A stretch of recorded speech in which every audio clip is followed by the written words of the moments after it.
This is Ryan Callahan, and I'm here with Annie D'Angelo. And we have a bunch of cool folks that swing by the office, and I'm one of them. Yes, absolutely. Like to rope them in and make them go live on the Facebook machine. So really, we tried this round one and had some connectivity issues, and it was a great topic and lots of good information, so we thought we'd go round two here with Annie and just kind of talk about her kind of first foray into hunting, how really the whole journey, like why you wanted to try this, where you were, how your perception was on hunting prior to and after, and how you got geared up for the hunt, and how you got mentally prepared. And so that's kind of our topic today, and then we'll take some time to ask or answer any questions toward the end. And we're going to be giving away some of our BHA co-op gear.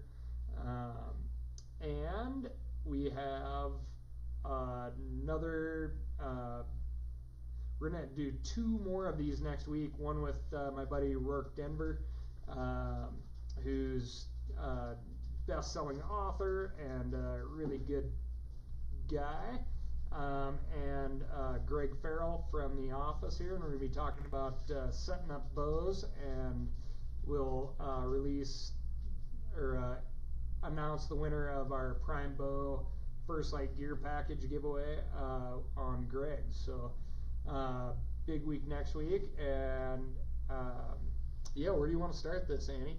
Well, first, I just have to show, I brought this last time, and I brought it again.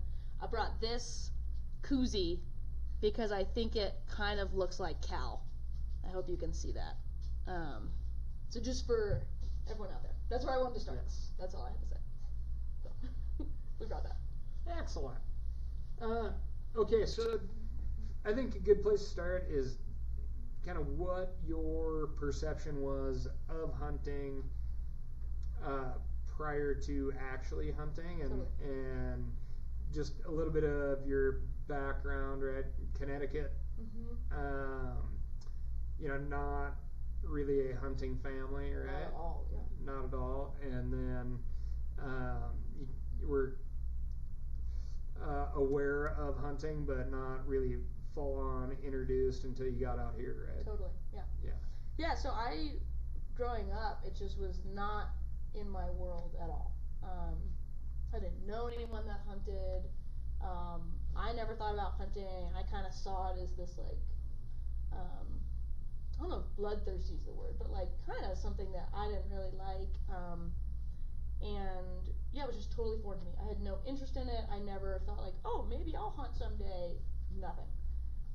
Were you indifferent to hunters or hunting, or would you say like you were more skewed towards like an opponent of hunting? Yeah, I think I was more skewed.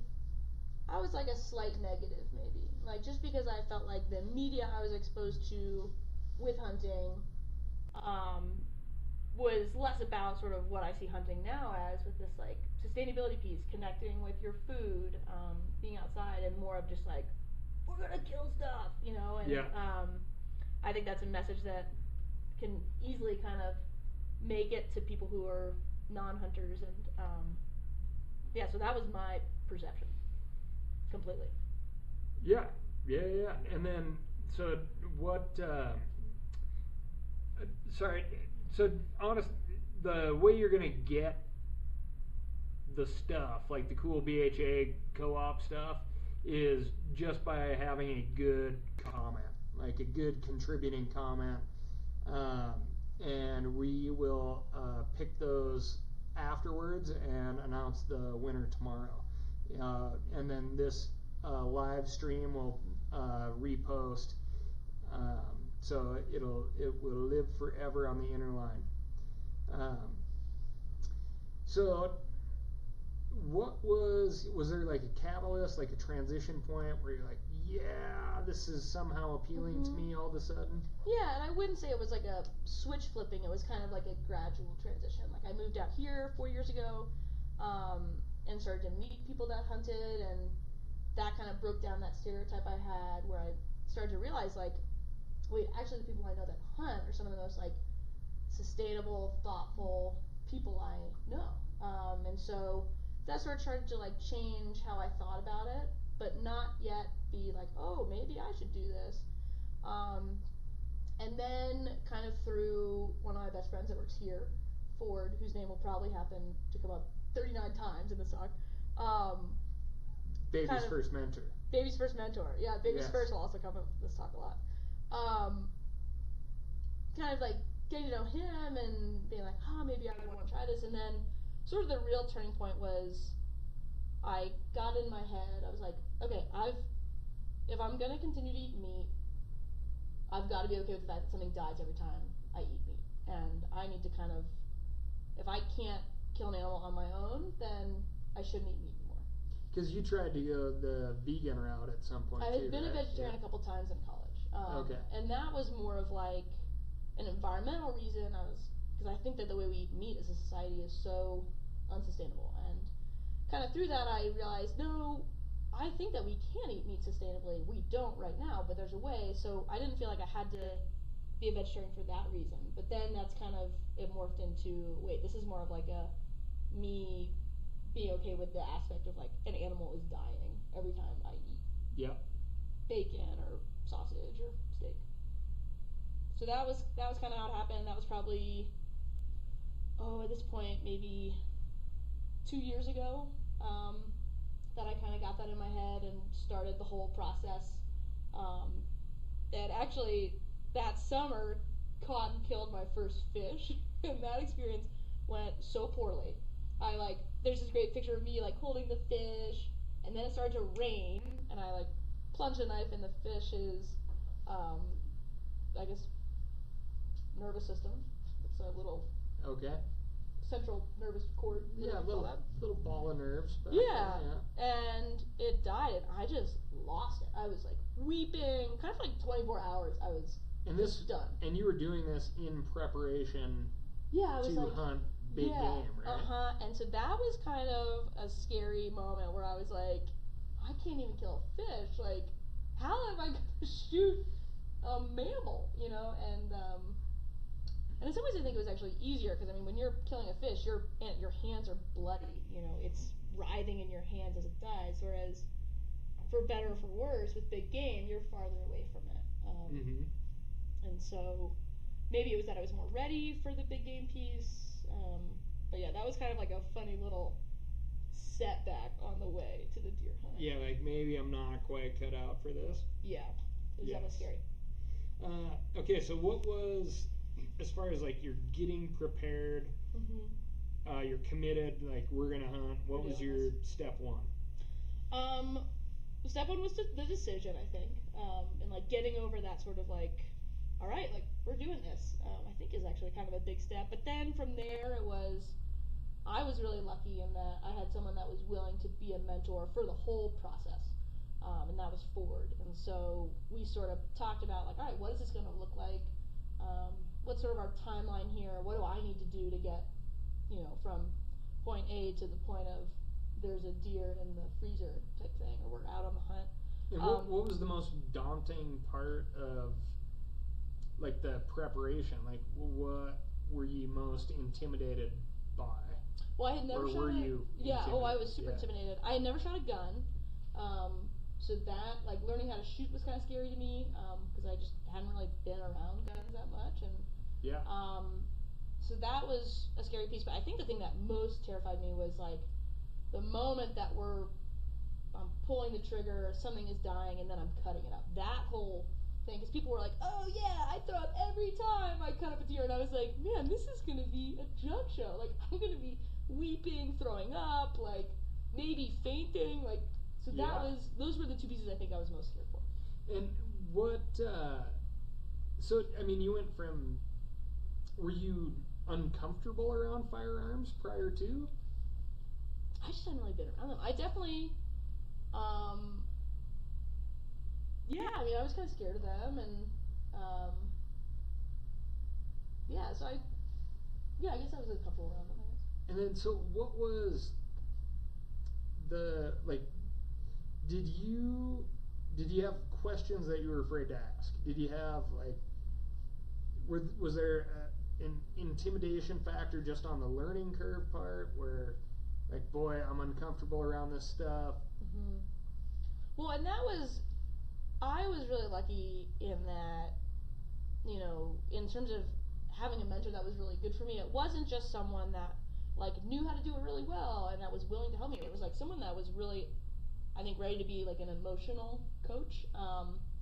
And that was something that was really amazing about doing this whole thing with Ford. And actually also my roommate, Courtney, also went and did it with me. So I was really lucky in that I had a buddy that I was doing this with, and I had someone that I wasn't intimidated at all to ask questions with. And so I think, sort of in thinking about, as you're setting out and maybe trying to find people that are going to help you, you know, in an ideal world, you have Ford as your mentor, who's someone who's really knowledgeable, willing to put in this time, and, like, ready to kind of be okay with the fact that you're uncomfortable and, like, help you through that. You know, like, when I shot the deer, I cried, and Ford, like, rubbed my back and hugged me as I just, like, heaved and weaved, you know, wept, I guess.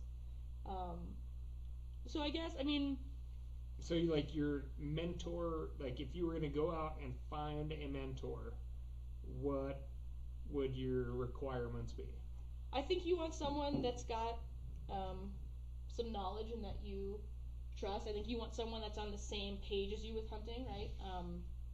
You know, I do think there are people out there who are just kind of hunting for sport. I think that would have been really hard if I was trying to learn from them, because, like, values wouldn't have really matched up there, and that, I think, would have been emotionally hard. So picking someone that you're, you know, comfortable with and trust that they are kind of in it for the same reasons that you are, ideally. Yeah, because your journey was really, like, about sourcing the meat. Mm-hmm.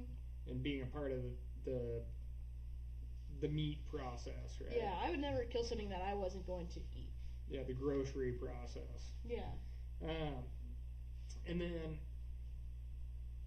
I kind of feel like we need to step back just a little bit to you have your mentor, and you know, Ford's suggestion was, let's put in for doe tags, right? Antlerless mule deer, basically just to increase the odds. Like, chances are we're going to have a more successful season if we have antlerless tags. Increase the opportunity. Right. And then you went through hunter safety. Went through hunter safety. What did you think of your hunter safety? Like, I mean, you're an adult. Yeah. And that was the funny thing. Like, and this is very, like, shows how me-centric this process was. Like, it just didn't occur to me that most people that learn to hunt are small children. Like, and so my roommate and I showed up at Chalice Elementary School ready for hunter safety one day, and we're out waiting in sort of the kind of, like, main hallway of the school with all these other adults, and we're standing, we're like, all right, this must be our class, you know, no one's here telling us where to go, we'll just wait. And then we finally realized when a little kid popped out of the door, like, 3 doors down the hall, and the parents were like, get back in there, like, you got a test day. We were like, oh, we're with them. Like, and yeah, so I liked hunter safety. I thought I learned definitely learned some stuff. I also think it would have been, it's kind of bizarre to me that, like, after that course, like, you can just full on hunt, right? Like, you don't need, from a legal standpoint, any other training besides hunter safety to go hunt. And I think that in and of itself is not enough. You know, it's not like you pop out with your hunter safety certificate. Yeah, what were the missing pieces? I think, like, just like you went through the hunter safety course. There was stuff in there that you didn't know. For sure. Right. I learned a lot about guns and gun safety in that course, and I thought that was really valuable. Anything on, like, the ethics side of things that was surprising to you? That was taught during the hunter safety course? I'm trying to think. Or, I just remembering way back when I went through it, like, there were, like, maybe some shot scenarios where they're like, yeah, do not take this shot. This is a unethical shot. Yeah. Things that you just didn't think through. Yeah. I think it's kind of like a fairly progressive, they're trying to teach you with their resources to be like a really good hunter, which I think is really cool.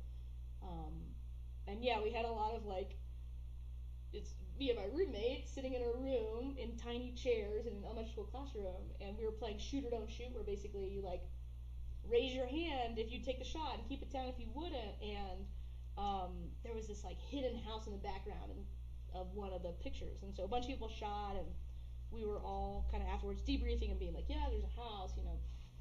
And one of the kids goes, I'm so glad I didn't shoot. It was like this really precious thing. But yeah, no, I think hunter safety is great. I like that. That's a piece of the puzzle. And I think coming out of that, the things I still needed were definitely practice shooting. Shooting a gun, there's so much more to it than just like blasting an animal. Like training yourself how to shoot, the technique of shooting, I think, was important. It's not just pull the trigger and it either hits the target or it doesn't. There's all this technique involved, and so I think learning that and practicing like really good habits with the gun, like never having your finger on the trigger until like it's go time. And I think that's something that you want to have practiced before you're out there, and all of a sudden you're like emotional and you see this deer, and so that was a piece. I think kind of working through the regulations, like that was intimidating to me. Just how to read like that book. Interesting. Like my kind of mentorship scenario would have been, I would say more classic, right, or more traditional, right, as my dad. But his whole theory was, I'm going to go out, sight in the rifle, and then I'm going to give it to this kid and let it be a total surprise, because I don't want, like, the theory was, I don't want him to be afraid of the recoil. Yeah. So it'd be better for it to be a surprise, which, like, I completely disagree with at this point. Yeah. But it's just funny, right? Like, it does kind of make sense. Yeah, no, that recoil is definitely scary. I'm still not fully used to that. Every time I shoot a rifle, still, it's kind of like, whoa, that's a big jolt, and being ready for that, I think if you were someone that wasn't as lucky as me and didn't have someone to teach you how to shoot, like being ready that scope's coming back, so it's, you've got to have it placed correctly on your arm, but there's so many different ways to learn how to shoot. I think just making sure that's a deliberate process rather than like, let's do this, yes. I think is something that is helpful. And then you guys had an additional shooting coach too, right? We like really lucked out into this ideal, like in some ways I feel bad talking about it because it was so ideal.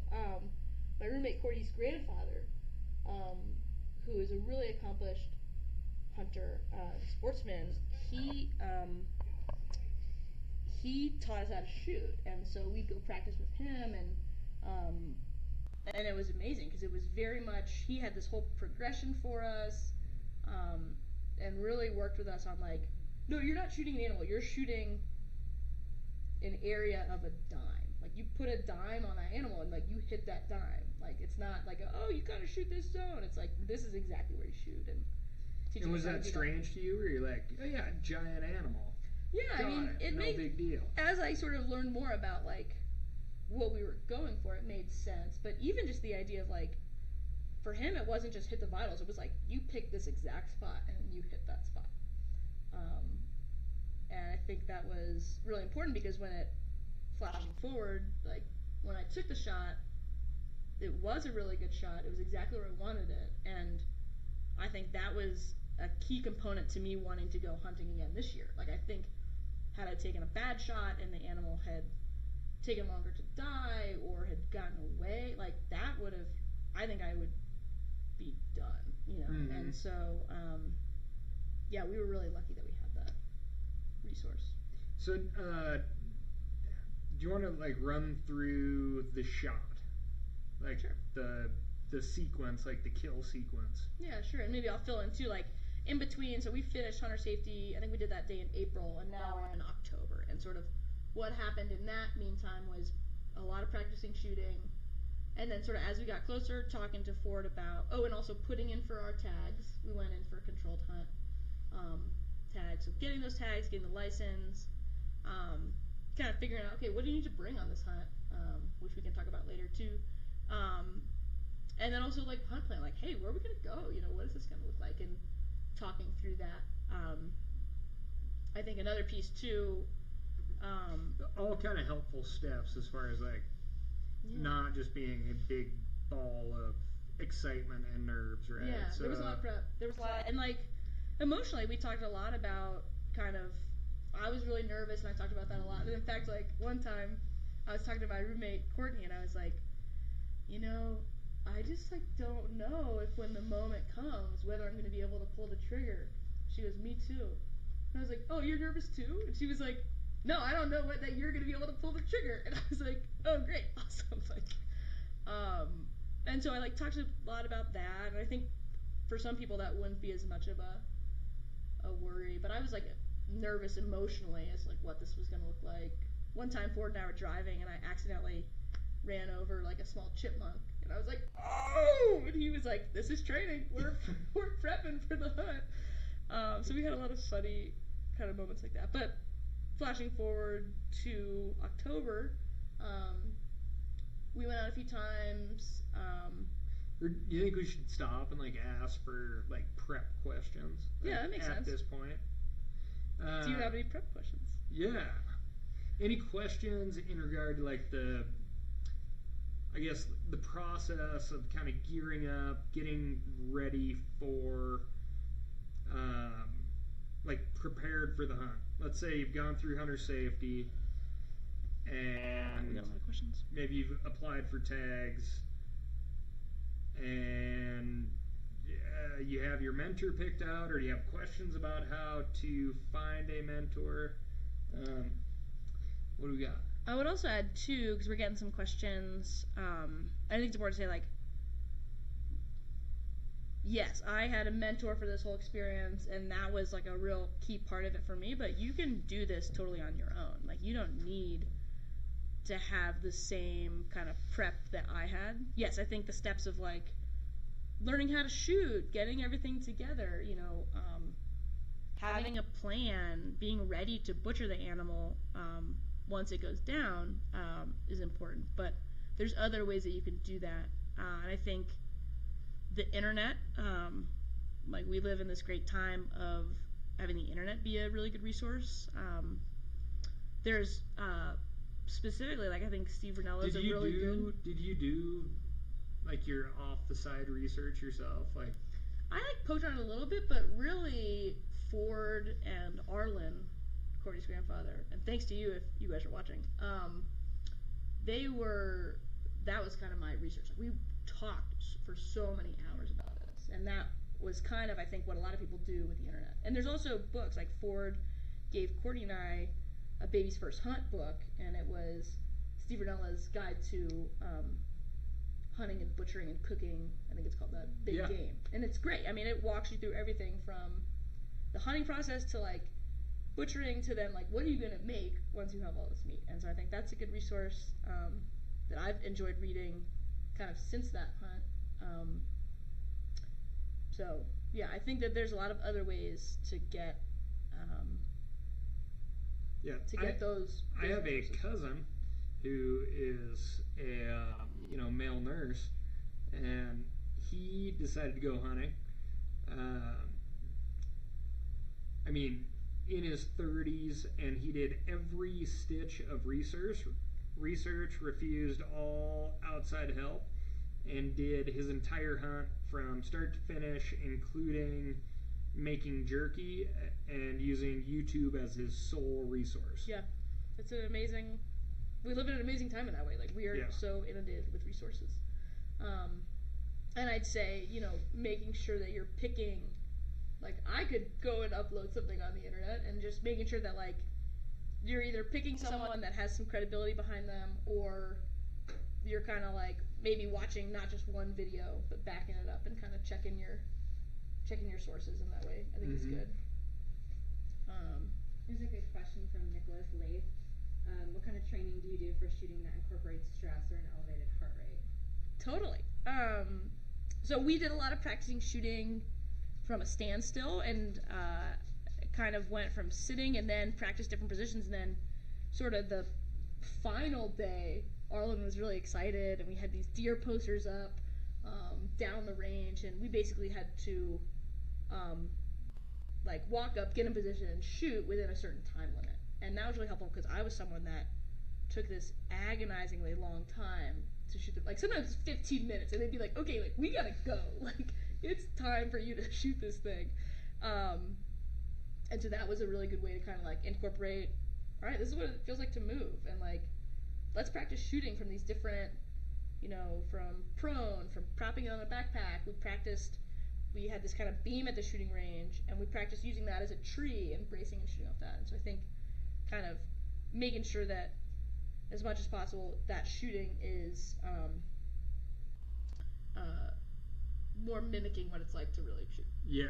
And shooting, transitioning from shooting the target square to a deer was definitely like a little bit of an elevated. I was like, whoa, like, it's gonna have a face, and it's gonna be moving and breathing, and I'm gonna shoot that, And, yes. And I'd also say too, like, making sure that as you're practicing, you know what range you can shoot in. We were practicing anywhere from kind of like 75 to 150-ish, and sometimes taking farther shots, but I kind of went in knowing about what range I wanted to shoot that deer at. And your comfortable, like, maximum range was? I shot it at 130. I'd say, like, right now I'd probably say, like, 150 is my max, but over the summer I might increase that. Yep. Ideally would increase that. But I also know I never want to be, like, taking super long shots. At least right now. Maybe that'll change. Well, getting close is fun, right? Yeah. So. It's a really special part. And I mean, that's something I absolutely agree with. I really do not enjoy bench rest shooting. But, I mean, it has its place to make sure, eliminate the human factor. But also remember, after that, you sight in and the rifle is trued on the bench, that you will never ever see that bench again in the field. Mm-hmm. So, yeah, the natural shooting positions are, once you've selected the right ammunition, you've figured out that the rifle likes this particular load, then it's time to introduce the human factor, and that's ultimately more important. For sure. And I'd add too about that truing of your rifle, which is something that, like, I wouldn't have known unless I'd been told. Like, if you jolt the rifle, if you fall on the rifle, if you drop it, it might, change the sight, and so you're gonna have to re-sight that rifle. And so making sure that you're being really careful as you're hunting, that you're not, we're dropping this on the ground, or we're gonna jolt this and kind of fall on it. Like, being really careful and guarded with it, because you want that to be working so precisely when you're out there. So I think that's important. And it's ultimately like the least used part of your kit, right? Yeah. True. It's like, this does not take very long. Yes. And I saw a question fly by too about shooting, and I think another resource we didn't mention earlier is gun clubs, and I think that is a good place to find mentors and maybe get information about shooting. I think that's a really good resource. Yeah, there's a lot of resources out there. Blake, you have a good question. First-time hunter with no experience, does not have an experienced hunter as a partner, so you don't have somebody that you see as a mentor in your circle. Would I recommend hiring a hunting guide? It's not a bad way to go. I would definitely call around and, explain your situation and tell folks that you're there to learn, not just shoot something. Because there's a lot of guides out there that see the end result being something dead, and if your goal is really the education part of it, you need to really explain that up front. But yeah, there's a lot of guides out there with a crazy amount of knowledge, so yeah, good. Something JB has a good question. It says, what should I not do on my first hunt? And I would say go in with the expectation that you're gonna show up and just shoot this animal, right? Someone had this great line, Courtney's grandpa actually, who says it's called hunting, it's not called killing, right? This is about more than just going out there and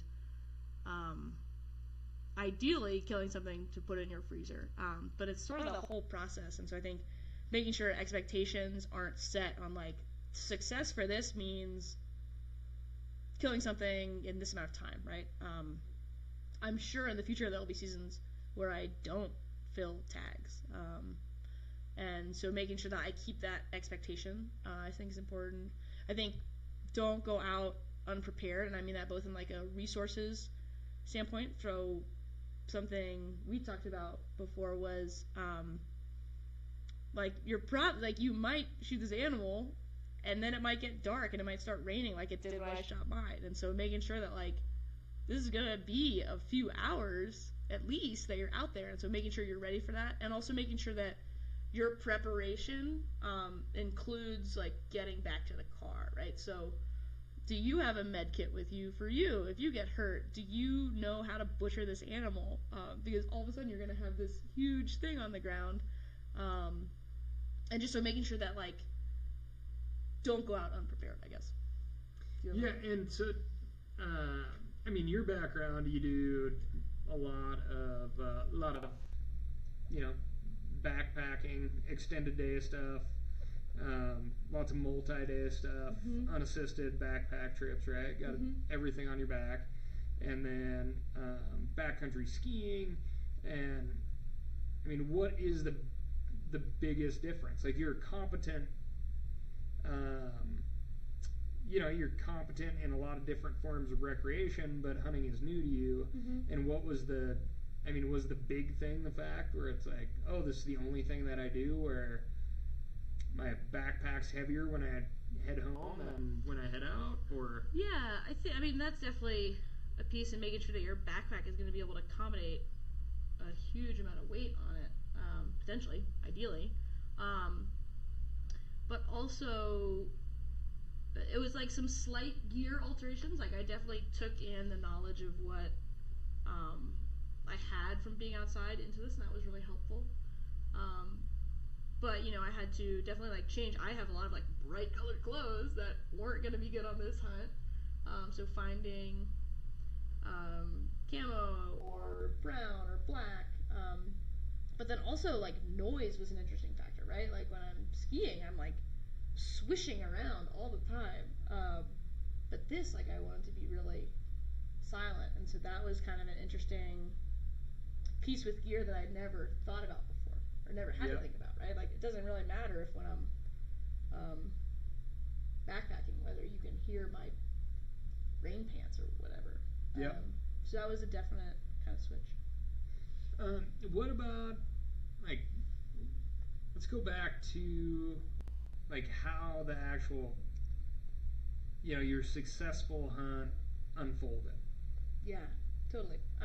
So we went out for a few days, and actually on one of the days it looked like we were going to be able to get a really good angle on some deer and get close, and I just wasn't feeling it. I was feeling kind of emotional and not really ready, and I said that, and Ford, to his huge credit, was okay. He wasn't this is it, we're doing this.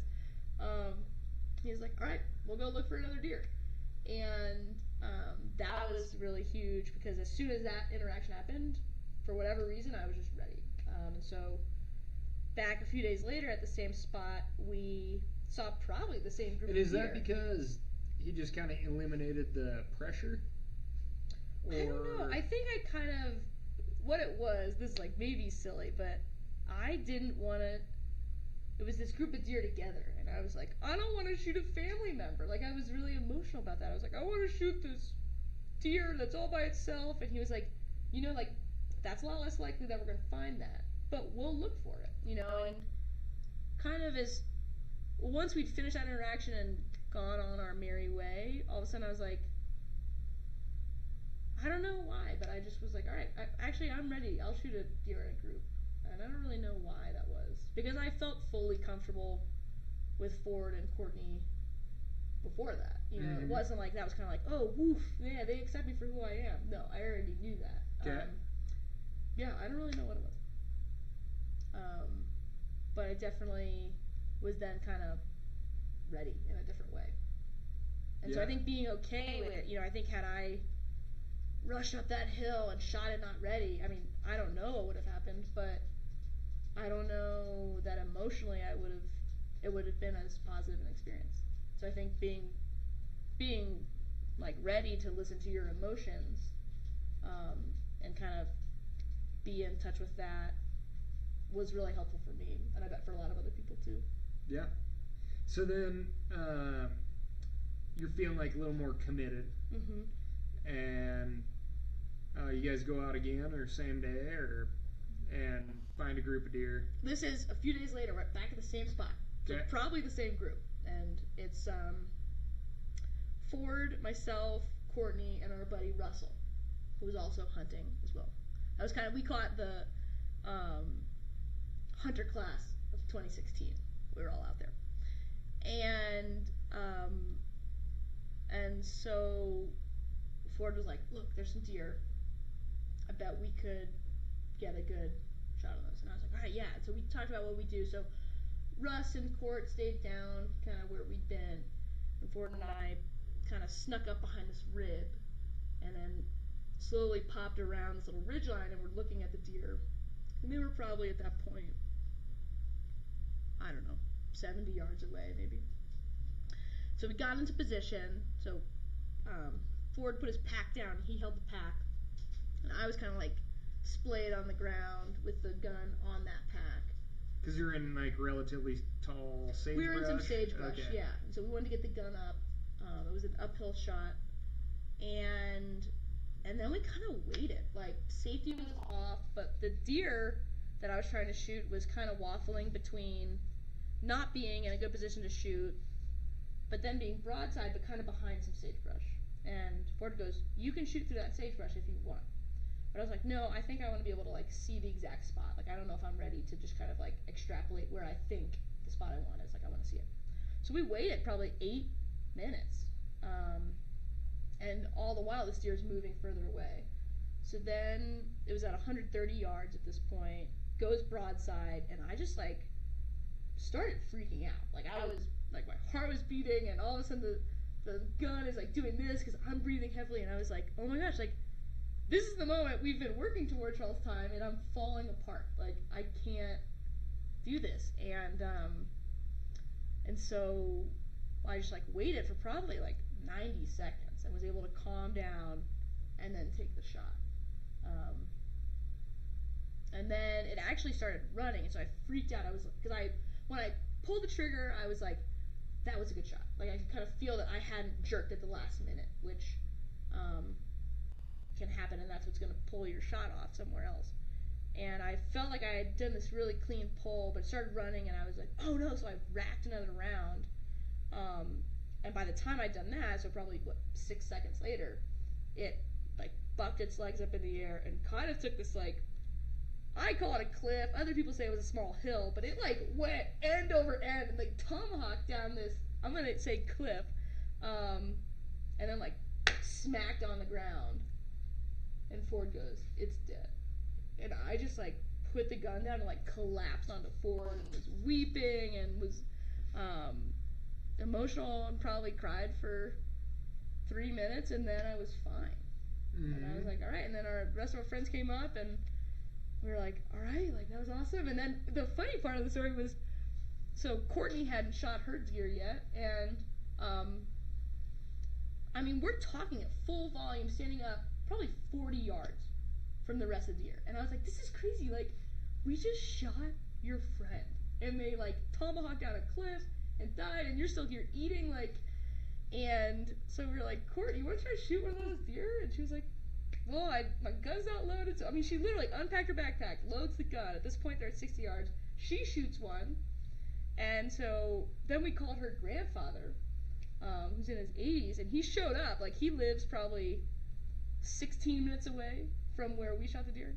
19 minutes later, he was there, and he just, like, cruised up the hill, showed up, was on the scene. Awesome. It was awesome. It was really cool to, like, have all the people that had been involved in my journey be there for that. And then, so what was your walking up on that animal that you just shot, the life you just ended? Yeah, so I was nervous. And I had it in my head. I knew that I wanted to be in there for the butchering, and I knew I wanted to make the first cut. I decided that I wanted to do that. But I was nervous. We got up to it. I didn't really want to touch it. And, like, we took this photo, and I just, like, didn't really want to touch it. And then, but as soon as I made that first cut, that all went away, and I loved it. Like, it was this amazing process, and humbling one, too. Like, you watch something go from being this, like, living, breathing animal that is in some ways so similar to you, to literally pieces of meat that you recognize from the store. You know, it was this crazy, amazing process that took a while. You know, it was because I wanted to do a lot of it, and so it was Ford, Russell, and I were in there, and I mean, it got dark. It started raining. Yeah, it was a scene. And then the best part is that the car that we had there was my Prius, and so we, like, loaded the deer into the Prius, and that was this great moment. Yeah. We were like, how many Priuses probably get deer put in them? Probably not that many. So yeah, that was the... And so on the kind of the field dressing, chopping stuff up in the field part of things, like, what you expected, not what you expected? Totally not what I expected. I thought that I was going to be this wreck. You know, people had kind of, like, given all these horror stories of, like, oh, you're going to throw up. And so I literally thought I was going to be throwing up, crying, like, and I wasn't. I loved it. I was so into it. It was cool. Like, surprisingly clean. So not a lot of blood, for sure. Where did you end up hitting the deer? Right through both lungs. Exactly where I wanted to hit it. And did you hear a big pillow sound? I did not hear a big No. pillow sound. I was a little bit in shock. Yeah, yeah. But, yeah, so that was the hunt. And then we went and hung the quarters at our friend's shed for it to age for a while, and then a week later we got to go down to Arlen's house, and we butchered both the deer in his garage, and I mean, it was amazing to take these things, wrap them in butcher paper, and write, like, Annie, deer, 10/16, and, like, now I go to the freezer and I, like, pull it out and I'm like, oh yeah, let's have some sirloin, or we'll have this. And it's been fun to learn how to cook cuts that you just don't really buy that much, Yeah. So that's been a really fun part of it. Yes. The dinner table part ends up lasting so much longer than the actual hunt part. Mm-hmm. It's like you better get familiar with your barbecue. Yeah. At a minimum. Yes. Yeah. Yeah, learn, and it's different. It's so different. Cooking venison is really different, I think, than cooking steak, just because, and I think it's just that lean factor. Like, you don't want to overcook that in a way that I think that more quickly becomes tougher than some other cuts of meat. And so it's been interesting to kind of recalibrate to cooking with that, and it's been amazing. Like, some of my favorite meals I've ever had, and it's just so special to be like, I did this. Like, I shot What has this. been, like, the favorite piece of meat off of your deer? Oh, the back straps are amazing. Yeah. And we actually had some backstrap the other day from Courtney's deer, and we hadn't had backstrap in a few months, and I was like, this is so good, like this is amazing. I actually flew home at Thanksgiving. I flew home with a piece of backstrap and surprised my parents and brought it to Thanksgiving dinner, and that was really fun. Nice.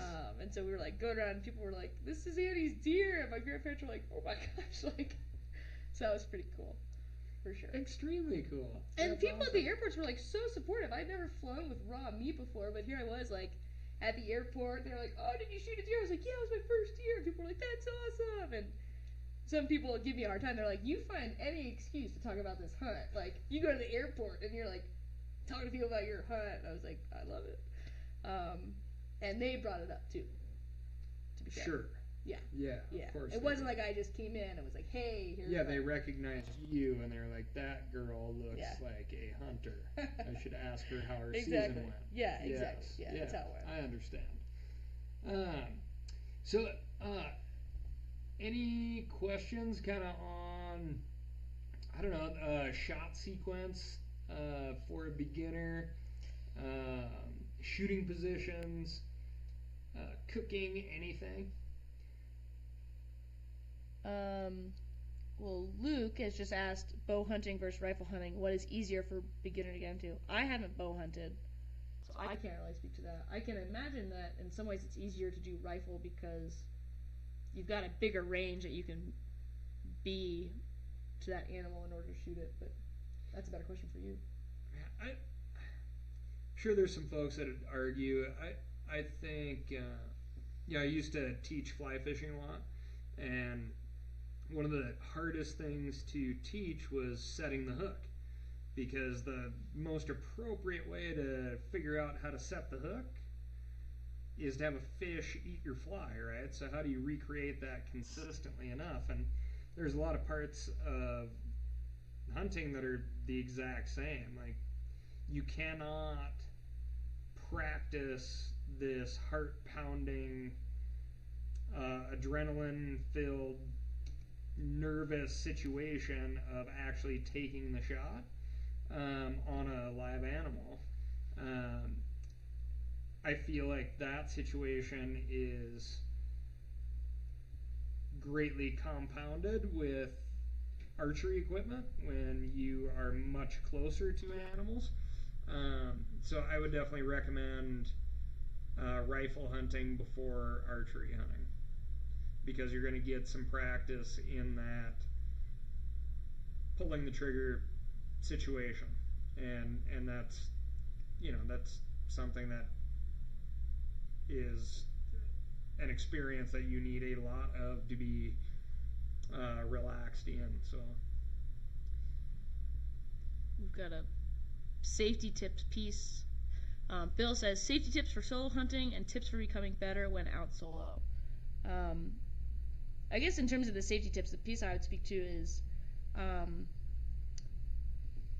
making sure that, yes, you're hunting, and this is, that is a focal piece here, but you're also out in the backcountry on your own, and that, making sure that all the pieces that you have when you're out doing that don't just go away, just because you've also now got this gun and these bags that you're going to ideally put meat in, right?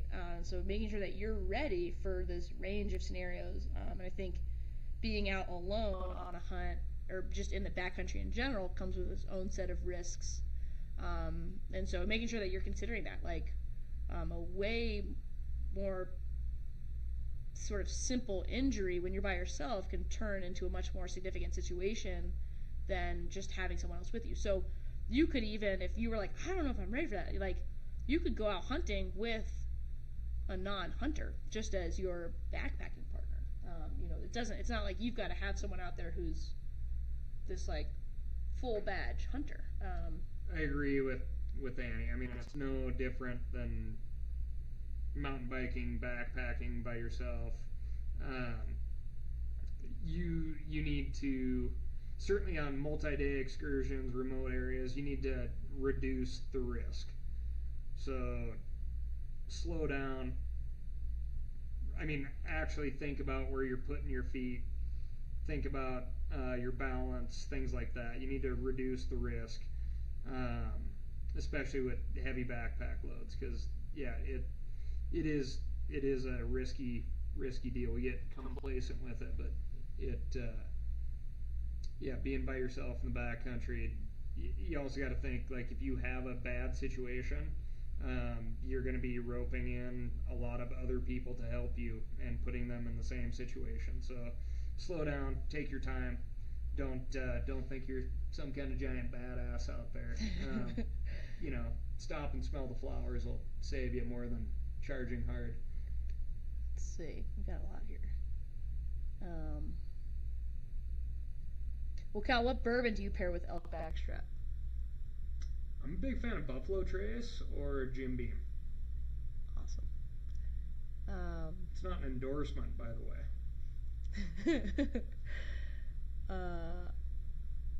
Let's see. Let's go to the top here.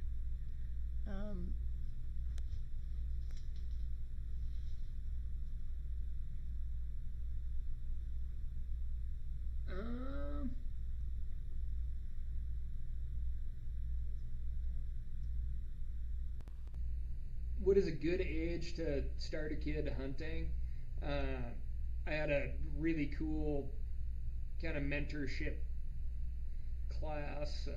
My dad and uncle's buddies would take me out all the time, long before I could legally hunt, and got to watch everything, and got a lot of what's said in the truck stays in the truck type of talks, but eventually graduated to the Red Ryder BB gun, and then eventually got to go through hunter safety and actually kind of be there for the real deal. So start as early as you can. Lots and lots of my buddies have hunted with them with their kids in the backpack with big earmuffs on, and I think that's phenomenal. How do you go about choosing the gear you take with you? It's so dynamic, so many variables. Every situation's different. Everybody runs differently as far as clothing is concerned. You got to figure out the system that really works for you. Mm-hmm. I'd say making sure that you're ready for conditions to go really south, right? Like making sure you're ready for it to rain, for it to get dark, for it to get really cold, for you to get hurt. Making sure that you have those pieces in your kit. Also, even as basic as making sure that your shoes are broken in so that you're not going out there when maybe getting blisters.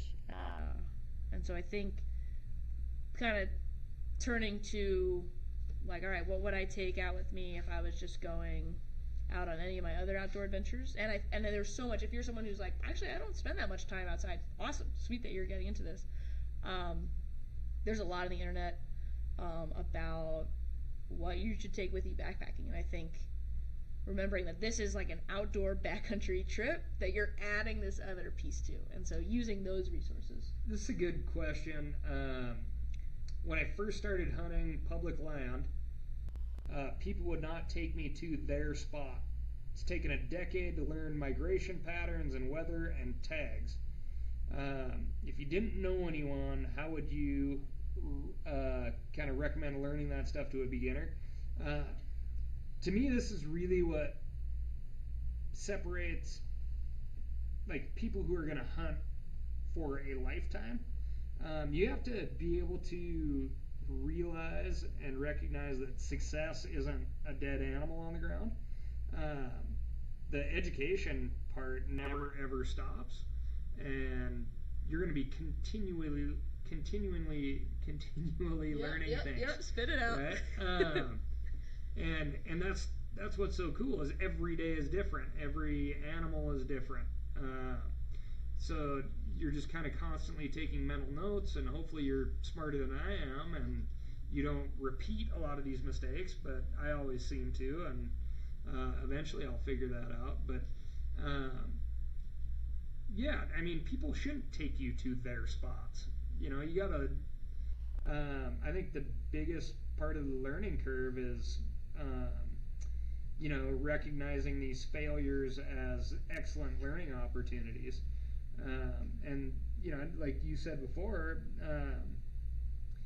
when picking a mentor, be patient, because it is a huge responsibility. It's a giant time requirement, and I will be totally honest. I told Ford not to teach you guys how to hunt because he doesn't have that many animals under his belt. Yeah. I'm like, you will not kill anything this year if you take all these people hunting. Yeah. And you have to be ready to share your meat with your mentor. Yes. That will pave the way. Yeah, and I'd say too, that hunting is this amazing opportunity to learn more about the animals, and so I think the more that, yes, there's definitely an element of luck to hunting. Like, are we coming across a group? Oh, this feels like a place they should be, but they're not here. But the more that you can kind of learn how to, learn like, okay, what kind of places do they want to be during different times of the day? Like, can I, I'm practicing trying to figure out how fresh their scat is. Like, how, were they here recently? Were they not? The more that you can kind of clue into those pieces, I think. And that can happen both in and out of the hunting season. I think that you both, like, learn a lot of the cool stuff. process is not seasonal. Yeah. You can start anytime you want. And Luke, just sign up for a hunter safety class. That's a great step one. Mm-hmm. You can take some online, but honestly, I think actually going in and sitting in on a class is probably more beneficial. Bill says, what is more important, a solid mentor or tons of mistakes on your own? It's both, right? It's both. Like, I think, there's some mistakes I wouldn't have wanted to make, but it's a learning experience, and everyone's going to have a different path to becoming a hunter. Mine is one way, and I really enjoy my way, but there's a lot of different ways that you can get to sort of the same point. And so it's kind of like both looking at, okay, what resources do I have? Like, do I have someone that's willing to put this time in? Or, am I going to have to do this on my own? And also, what kind of learner are you? Like, there's knowing yourself in that way of how you approach new things, I think will be a really good sort of informer on what kind of way to take. If that makes sense. Yeah. Well, we're closing in on the hour mark. We're probably going to wrap it up. Probably time for 2 more questions. If anybody has anything that they haven't got a chance to ask yet, particularly more like, how do I get into this? Are there stupid questions? Like, where do we go from here? And I'd say too, Desiree's got a question that's similar to one above. It says, how do you feel now that you've had those experiences hunting about passing down the tradition? And I'm psyched. Like, I've already convinced a friend of mine to hunt this year, and I have a hunter mentee named Erica. And I'm excited because I think it's so important. Someone above wrote, do you think vegetarians and hunters have a lot in common? I think they totally do. It's both groups of people for the most part who are trying to interact deliberately with sort of the world that we live in, and we need people to do that. And even if people aren't going to go out hunting, I think it's really important that people, more people, understand what hunting's about. And so, I'm really grateful personally that I've taken this turn to thinking about hunting in a different way, because I think I think what I thought before was kind of ignorant. And you get very different recipes too. You do. Yeah, variety in the kitchen. That's important. And so I think, the more that we as hunters, I think we definitely have a obligation to helping people kind of understand what it's all about. And when we were on that hunt, we actually had a woman get really angry with us, and she was like, "You can't hunt here," and we're like, "Oh, we're on public land, you know," and she was yelling at the deer, trying to get them to like run away, and I was like, "This is crazy that I am like the sort of object of this person's anger," and Ford handled it beautifully, talking about hunting. Did you yell down and be like, "Actually, I have a lot in common with you"? Yeah, I should have. But I think, yeah, like being a hunter, there's going to be moments when people are uncomfortable with what you're doing, and that can sometimes seem really hypocritical to me, because I'm like, yeah, but you eat meat all the time, you know? And I think the more that we can, as a group, just kind of like respectfully help people kind of understand why we hunt, I think is really special, and we need that. Like, we need to change our relationship with food as a society, and I think hunters play an important role in that. Mm-hmm. So that's something that's been cool, is to like get to share with people who, it's kind of like, if I can hunt, anybody can hunt, you know, and that's been really fun. Yeah, very cool. There are some good questions. Why did you decide to hunt big game over small game? I mean, to me, they're truly all the same.